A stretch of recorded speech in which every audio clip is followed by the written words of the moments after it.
Hi, this is Seth Andrews. I'm host of the Thinking Atheist website and weekly radio podcast, and I am a proud LGBT ally.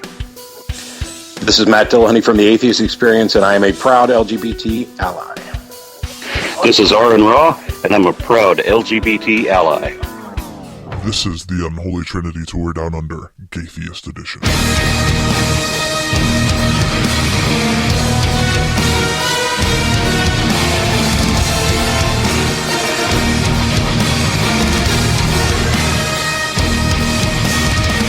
Coming to you on Secular Media Network, this is the Gaytheist Manifesto, your source for news, commentary, debate, and discussion at the intersection of the atheist movement and the LGBT rights movement. I'm your host, Callie Wright, and today I have a super, mega, ultra, ridiculously special episode of the show. This is the Unholy Trinity Tour Downunder, Gaytheist Edition. The Unholy Trinity Tour is Seth Andrews of the Thinking Atheist radio podcast, Matt Dillahunty of the Atheist Experience, among many, many other things, and AronRa, host of the Raw Men podcast, creator of the 15 Fundamental Falsehoods of Creationism video series, also among many, many other things. Right now, the guys are touring Australia, and they were kind enough to take some time to have a chat with me about issues affecting the LGBT community. As you'll hear during the audio, they were at a party, and they were good enough to have a chat with me anyways, so my sincere thanks out to them. And I also want to throw a big, big thank you out to friend of the show and host of the Herd Mentality podcast, Adam Reeks, for making this connection for us and for taking good care of the guys while they're in his part of the world. So here it is, friends, the Unholy Trinity Tour Downunder, Gaytheist Edition.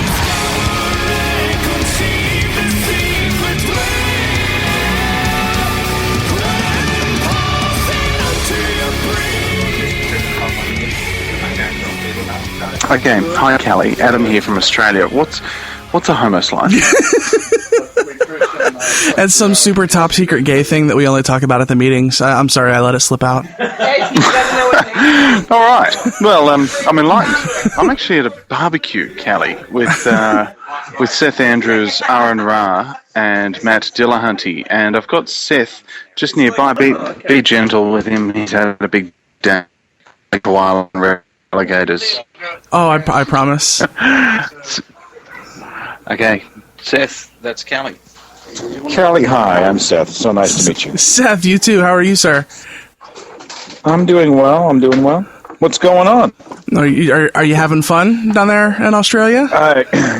We had an amazing day. It's surreal. I've got AronRa, who looks like the end of the world, right?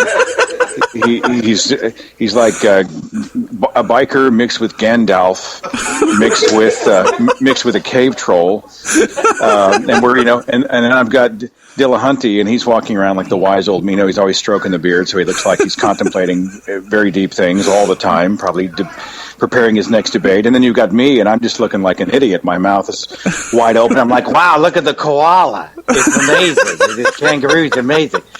I'm a total tourist. I was just going to say, so you're the annoying tourist then. I really am, and I think I've come to the conclusions that Australians can actually smell Americans, because as we walk by, they all sort of look at us like, oh.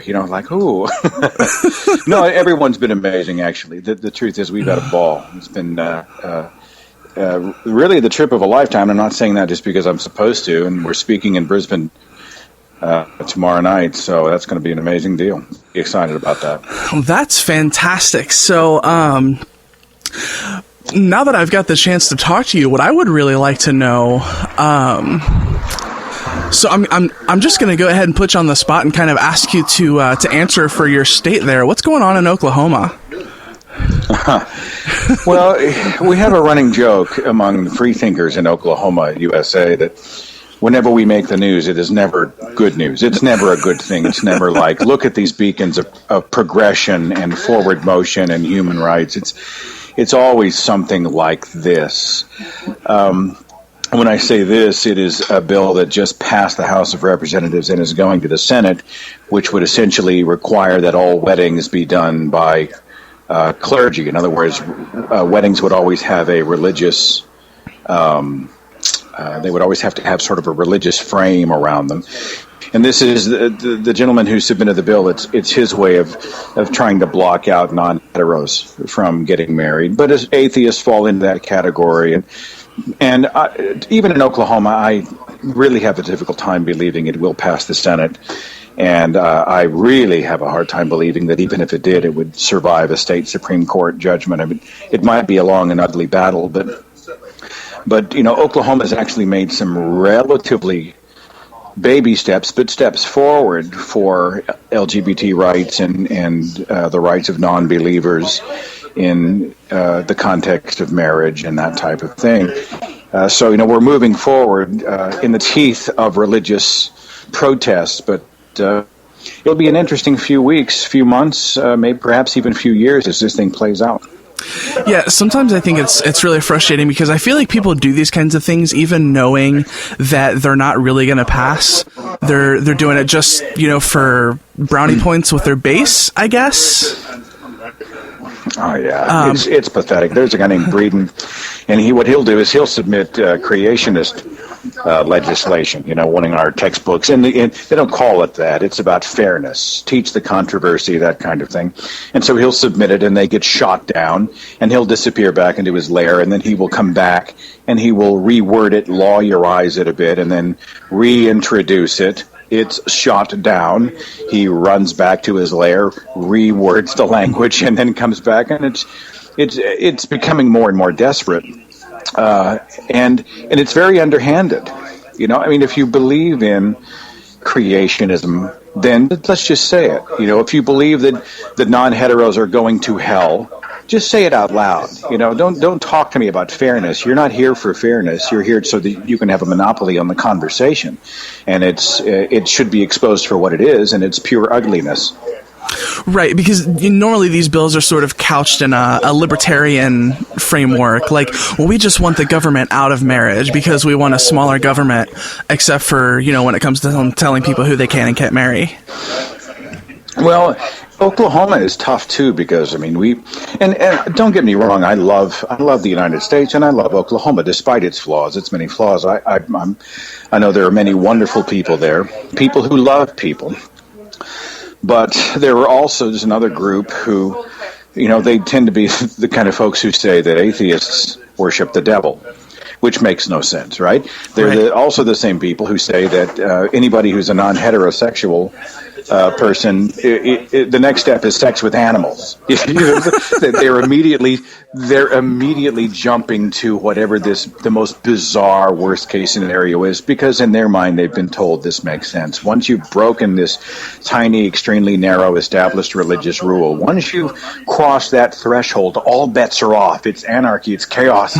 It's debauchery. The whole place will become an orgy of sin and it'll be the fall of civilization as we know it. And it's the worst case scenario. And of course, as we've seen, those states who have begun to celebrate human rights are actually the ones making the greatest advances in many other aspects, many other areas. And it's not going to happen quickly in Oklahoma. But I think no matter how much the zealots, no matter how much the pulpit pounders, no matter how much all the apocalyptic, doomsday prophets say this is the end, I think we have no choice but to move forward. I think it's going to happen. I think it's inevitable. A slow forward motion, but it will happen, hopefully in the next several years. So where do trans people fit in that whole thing? Do trans people even exist in that world? In my state, it's not even really a discussion. They're still dealing with the basic gays, lesbians. They're still almost completely focused. Most don't even know what trans entails. They're not educated about what is trans, what does it mean, what are the implications. Human sexuality beyond the pages of Scripture, or what they've been taught by a largely ignorant mother and father. These are the same people who said that if you masturbate, you will grow hair on your palms and you will go blind. Right. This is their idea of sound sexual advice. So trans has not yet become part of the argument, and it may not until they have to become educated about gays and lesbians, and then we can maybe perhaps expand the tent to include trans. But it has to happen, right? Our understanding of what sexuality is and isn't has to happen. Education has to happen. Otherwise, we will just regress. And so, if I may give some encouraging news, we do have some solid free thought groups. We have a lot of progressive forward thinkers. We do have a lot of human rights champions who are swinging for the fences in Oklahoma, USA, who are out there educating, who are out there supporting and celebrating people, no matter, who they choose to recreate themselves with, as Christopher Hitchens might say. And I'm saying we all deserve a place at the table. You are not better than them. You do not have more rights than them. And those human rights activists are making a difference. So don't give up on Oklahoma. We will eventually get there. We may come late to the party, but we will arrive. Well, they have you and the Thinking Atheist going for them, so I'm not ready to write them off completely. I'm doing what I can. I don't know if anyone really listens to me, but I think I'm like most people. I want to be part of the conversation. I came out of a very narrow mindset, and I used to think all sorts of wrong-headed things about non-heterosexuals. I used to think a lot of the stuff that people are saying now in the halls of Congress, or the halls of the state legislature, because I was just ignorant. I was taught to celebrate ignorance and live in a box. And when I began to accept people for who they are and celebrate who they are, my whole world opened up, and I became a better person myself. And I'm like Nate Phelps. He came out of Westboro Baptist Church, and Fred Phelps being this preacher of hate against gays. And I want to be like Nate, who he busted out of that camp, and he carved his own path, and now he is a champion for human rights. He's out there at the LGBT parades, the pride parades. He's swinging the banner. He's reminding us all that people are just people. And I want to try to emulate Nate's example out there and do what I can in my circles. So for what it's worth, I'm doing my part. Well, it is appreciated, my friend. Thank you so much for everything that you do, and for taking the time out of your party to take a few minutes to talk to me. I really, really appreciate that. No, it's an honor, and thank you for what you do. The beauty of podcasting, the beauty of the internet is that we all now have a voice, and we can use our gifts and talents and passions to make a difference, and you are doing that very thing. So I just salute. I've got a glass in my hand. It's not alcoholic, but it's, that's okay. I don't drink, so yeah. I salute you, my friend. I salute you, and thank you for your great work. Oh, thank you so much. I'll hand you back to Captain Reeks and his band of merry men. One moment. Hey, it was sure good to meet you. Sure good to talk to you. Too. Thanks for letting me participate in your show. Okay? Yes, thank you. All right, hang on. So we've just disinfected the phone. It's all good.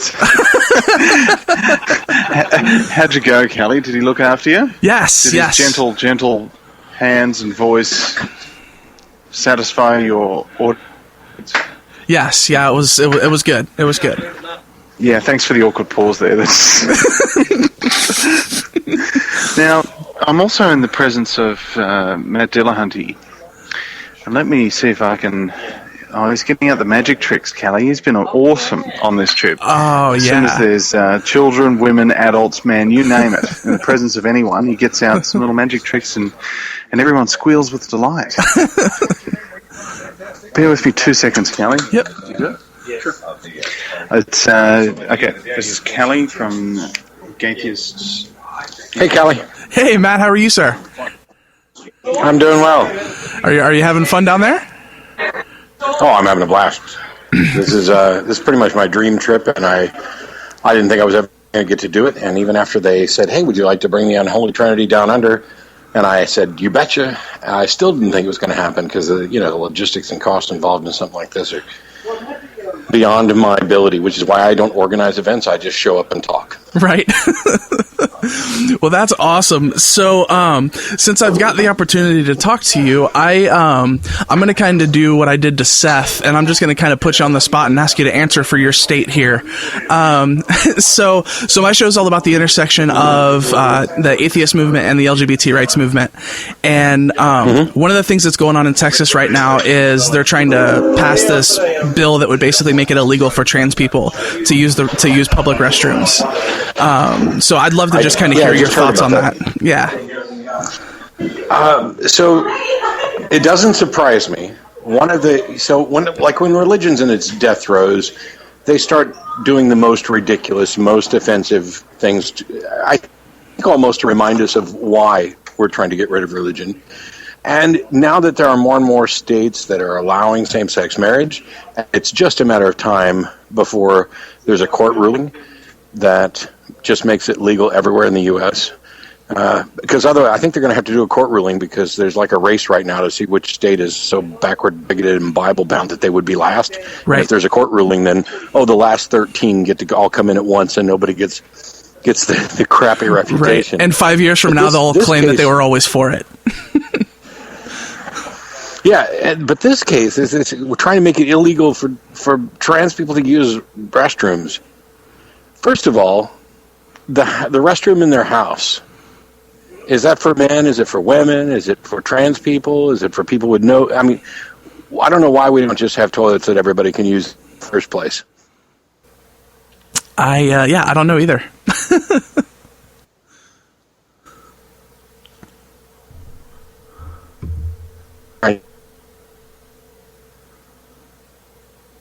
Excuse me, are you trying to smuggle a penis into the women's restroom?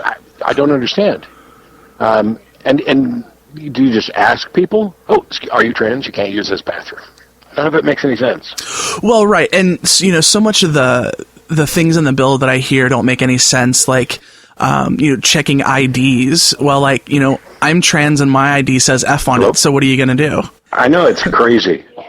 I have trans friends who've gone through this, and some of their IDs would, nobody would be able to. I don't understand the practicality of this. To me, this seems like nothing more than this terrifies the out of somebody, and so they're so ignorant about all of the specifics that they're trying to find some way to make themselves feel comfortable, and all they're doing is demonstrating to everybody else how little they know about the topic, because they can't enforce this anyway.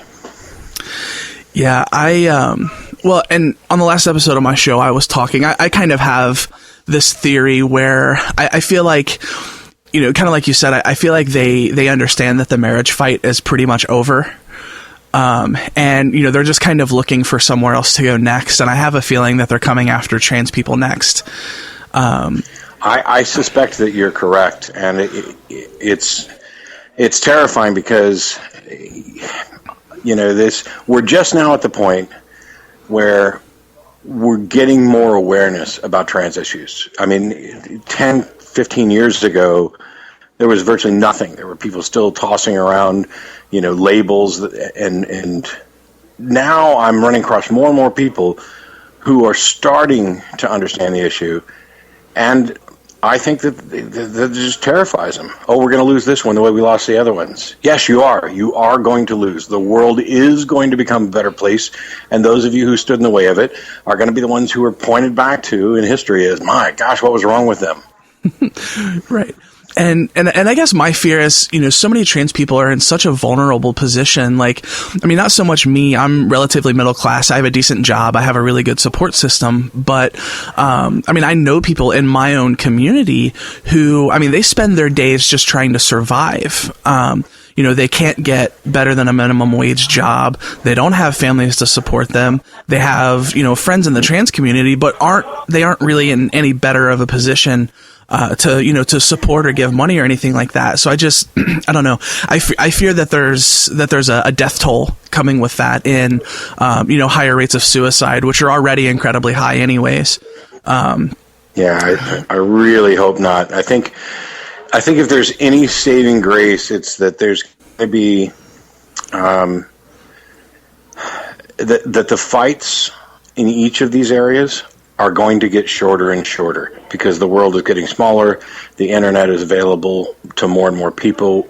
You're going to run into more people who are in these situations, and you're going to run into better information as you go through this. I sincerely hope that we don't see a rising death toll. It may take something like that to make some people wake up. I find it funny. I watch these preachers and staunch Republican politicians who were, oh, no gay marriage, no gay marriage. And then all of a sudden they find out that their own child is gay. And suddenly God changed his mind, or they've changed their mind, and now it's okay. I think that atheists are going to have an easier go than perhaps some other religious minorities did it in the past. I think that now that we've fought the fight with regard to marriage equality, that the next fights that take place over trans rights, there's going to have to be some paradigm shifts in how we think about things, about teaching people that you can't expect to put everybody in a box. And, even simple things when you're filling out a form and there's just, MF, you pick one of them. Right. And not everybody fits. And why is there a big problem with this? Why do we even care? I can't think of too many forms that I've ever filled out where it mattered at all what my sex was, or what my gender identity was, or my gender expression. And which one do I pick? Yeah, that's a great point. Generally, I think really the only people it should matter to are your doctor and the people you plan on having sex with. Aside from that, It doesn't really make a difference. Yeah, I am in agreement. Awesome. Well, thank you so much for taking the time to talk to me. I really, really, really appreciate it. Anytime. Matt, thank you. Thank you so much. I really, really, really appreciate it. Yeah, hit me up anytime. I got a crazy schedule, but if you ever need something and I can work it in there, I'd be happy to do it. Awesome. That means a lot to me. Thank you. All right. Let me get you back to Adam. Yeah. All good? Yep. Thanks, mate. Sure. On the go. How was that, Kelly? Oh, it was fantastic. Fantastic. Okay. Now, I've got Jake Farr-Wharton from the Imaginary Friends show. Who's that? I've got Kelly on the line. You want to say Hey, Kelly. Hey, Kelly. Hey, Jake, how are you? Snort laugh. Go, do it. What? Snort laugh, Oh, that was close enough. So I'm cooking kangaroo, Kelly. I got to put you back to Adam. Oh, you're cooking kangaroo? Yeah. That's terrible. Yeah. He despises you. This much is clear. I have AronRa, so let me put you on. Aaron, this is Kelly from the Gaytheist Manifesto. Hello, Kelly. How you doing? Aaron, how are you, my friend? Doing well. I'm doing excellent. Best trip of my life, and I've had a lot of really great trips, and this has blown them all away. That's awesome. I'm, so sweltering in the heat of the evening, doing a barbecue. We got 2 grills running, all kinds of steaks and kangaroo brats, and man, good beer and good time. So Adam and everybody, the whole crew there, taking good care of you guys. They have. I have to tell you, this trip has been amazing. I mean, everything that we've been shown and treated to, right down to the audience at the presentations. We got a standing ovation at the beginning of the show. Oh my God, that's awesome! This has totally kicked ass. The one downside, if there could be a downside, is that in my comparisons of Australia to the United States, I'm frustrated that Australia is winning a lot of those comparisons. Right. So I'm gonna just kind of put you on the spot like I did with Seth and Matt, and so I don't. I already yelled at Matt about something that was happening in Texas. So one thing that I would love to get your thoughts on is I read this story about Tony Perkins. The guy Craig James, he's a former pro football player, and he's a member of the Family Research Council, which is one of these really, really fun anti-gay groups. And, have you noticed that every organization in the United States has the word family in it is also registered as a hate group? Right. Well, yeah. That. Yeah. Well, it's because us liberals hate the family, is what it is, I think. I have every intention. I mean, I have some other things on my immediate schedule, but as soon as I can deviate from the path already taken, I'm going to do a presentation on how the Bible really defines marriage and what the Bible really says about family values. And yeah, I'm very excited about that one because what I heard about Oklahoma banning atheists from being able to conduct marriages. That alone pissed me off to no end. The thing about the trans people not being able to use public restrooms, what the is wrong with people? Right. That they can't figure out an answer that is this damn obvious. What are you supposed to do? In the street? Right. When the do people pull their head out? If I walk into a damn bathroom in a dress, I'm heterosexual, but I could walk into a ladies' room in a dress and nobody's going to do a thing to me. And I mean that. So why should your situation be worse? And by the way, I've done it, so I know that really works. Do me a favor, if that happens again, get pictures, please. Well, I'm not quite as cute as I was when I did it before. Oh, come on, you're beautiful. Don't talk bad about yourself. I was in college, and I was in my 20s, and I could pull off a yellow prom dress.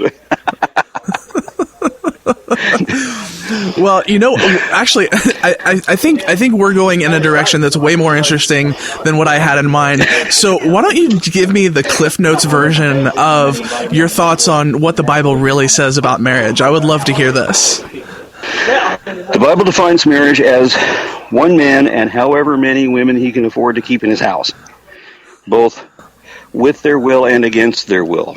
Doesn't matter. The man has ultimate rule. He gets to his wives, multiple.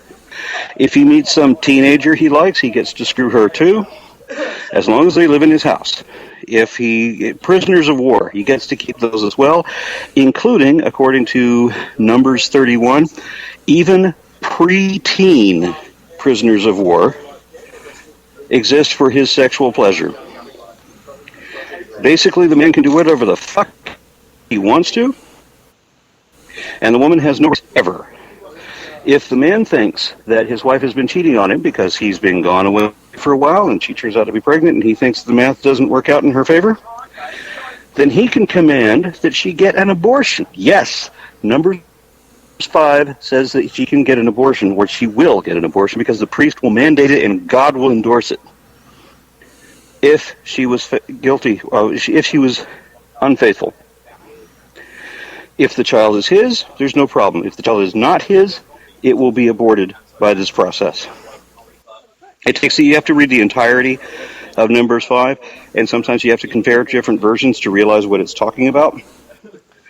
But when it says the thigh will rot, in Jewish tradition, a child and a fetus was, until 45 days, considered only water. And then after that was considered a limb of its mother, and specifically the child was referred to as her thigh. And this was up until the moment of birth. At birth, a fetus is says to be infused with the Spirit to become a living soul. But up to that point, Jewish tradition would allow for partial birth abortions. There's an awful lot of details about that. Virtually nothing that the religious right says about how the Bible defines marriage is actually correct. None of it. There is nothing that permits two men to live together in a marital sort of sense. And there really isn't anything for women either, although they don't talk about that as much. Women apparently can get away with a little bit more than men can because nobody pays attention to them. Well, because lesbians are hot. That's probably correct. Well, I know that's correct, but that's probably the reason. Right. I mean, I don't know. Could you pop that? Could you take that off? Thank you. I noticed for somebody else, and they didn't really agree with me. I said, did you ever notice that when you get onto YouTube and you look at this video and you see that other video linked to it, and then you click on that one, and just out of curiosity you click on that other one, that it only takes 6 clicks before you end up with girl-on-girl action? Have you ever noticed that? No, but I'm going to test that. Oh, that's great.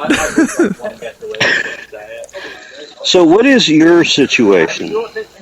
So I am a bisexual trans woman, And basically my show is called the Gaytheist Manifesto, and we just discuss the intersection of atheist activism and LGBT activism. Thank you. So, you know, sort Sorry, of the... Oh, you're good. I had somebody working the barbecue grill with me while I was doing this. Nice. So we just sort of discuss, you know, religion and its implications for the whole LGBT spectrum. So the idea is kind of, you know, atheist community outreach to the LGBT community and LGBT community outreach to the atheist community. So, kind of wearing two hats in that way. I am sure that I have seen Gaytheist in something other than a pejorative. I'm sure I've seen a reference to your podcast. Well, there's a like a news like Facebook page called Gaytheist, and there's a Facebook group called Gaytheist. That's actually kind of where the namesake came from. One of my co-hosts started a group called Gaytheists. And, you know, when I had the idea for the podcast, I was like, oh, we got to steal that name. So, because wordplay is just my thing.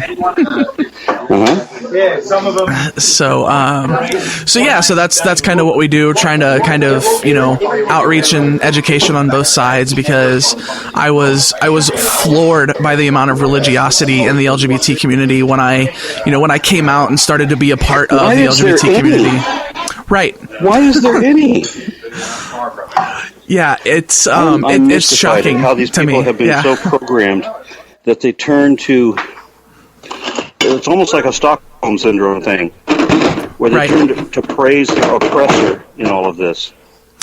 Well, right, and you know, part of the reason that I do what I do is I feel like a lot of them probably don't necessarily want to, but they don't feel like they have a choice. Like, they don't realize that there is, you know, a secular and atheist community who are, I mean, there are many LGBT people in the atheist and secular community, but even those who aren't, I mean, generally you'll find allies there. Well, I mean, what started it was I went to a marriage equality rally, and they had a commitment ceremony there, and there were like 10 or 12 gay couples, and they did, they did a commitment ceremony with vows and everything, and they had a priest perform the commitment ceremony, which was kind of uncomfortable, because one of the couples I knew, and I knew they weren't religious, but he actually, like, in the course of his invocation, actually said, well, if you don't know God, you don't know love, and if you don't know love, you don't know God. And I was it's so hard not to stand up and disrupt the whole proceeding at that point. Well, right, and then what really pushed it over the edge for me is, I'm sure you heard about the Leela Alcorn story, right? The trans girl who committed suicide. Which one was this? I've heard of more than one. She was the one that really blew up. In front of the truck. Yes. And she was from my hometown in Cincinnati, like same community. Somebody was giving an invocation at one of the vigils that we had for her, and she said, I believe God was a first responder on the highway that day. Ooh. And salty. Yeah. I had to walk away. Like, normally I can sit through it because, like, okay, I know there are religious people there. They want to hear a little bit of God talk. Like, I'm not so opposed to that, especially in situations where people are grieving. You know, it's a conflict that I have, but I'm not going to turn around and be like, you need to stop that, like, in the middle of it all. So normally I can handle it. I have a stipulation. I have a stipulation for my wake. If I were, I ride a motorcycle, so I can be taken out at any time without any warning. But I have a stipulation that nobody will be at my wake talking about God. No, right. I don't know who God is now. I don't know anything now. I'm dead. Right. Be respectful and acknowledge that I'm dead, and that's it. Yeah, and I've seen that happen. I had a friend who was a drummer in a band that I was in. He was killed in a motorcycle accident, speaking of. And, we lost touch a couple of years before he died, but I know he wasn't overly religious. And to go to his funeral, you would think he was a devout Christian, and that really, really, really bothered me. I can see that. They don't get it. So, and I really apologize. I'm right in the middle of barbecuing and all of this. Oh, you're fine. To be ready here pretty soon. But is there anything I can do to help your situation? And I assume you know other ways of contacting me, right? Oh, yeah. I'm pretty sure I follow you on Twitter, and yeah. What would you like me to do on your behalf? I mean, just keep having the conversation. You know what I mean? I think that's the most important thing. There are lots of people out there who are willing to learn, but just haven't had the opportunity to learn. So I mean, just keep talking about it, which I mean, you do anyways. You know what I mean? So I think that's really guaranteed. Yeah, that's really the most So important I'm one thing. of those people that wants to take the attack against evolution, or excuse me, the attack against religion, to every front. Right. And so that's why I make comments about feminism. That's why I make comments about homosexuality, because there are a lot of fronts that religion has picked up on. Well, awesome, Aaron. I so much appreciate you taking the time to have the talk and for everything that you do. I wish you all the best. I know you got a long ways to go there in Australia. My pleasure. I got to get back. I've got kangaroo wieners on the grill. Go get it. You deserve it. All right. Bye-bye. See ya. If you happen to be living in Australia and you still want to catch the guys, there are 2 dates left. We have Saturday, March 21st in Melbourne at Story Hall, and Monday, March 23rd at Perth Town Hall in Perth. And that second appearance is just Matt and Aaron. And that's going to do it for this very special episode of the Gaytheist Manifesto on Secular Media Network. You can find us online at facebook.com/The Gaytheist Manifesto. I'm on Twitter at GaytheistCali. You can email us at thegaytheistmanifesto@gmail.com. And before we go, I want you to know that if you're lost, you're hurting, you're scared, if you feel like no one understands and no one cares, you need to know there's a community out here who loves you and knows that you're capable of amazing things and that you are worthy of love. Please don't be afraid to reach out. Until next time, friends, this is the Gaytheist Manifesto.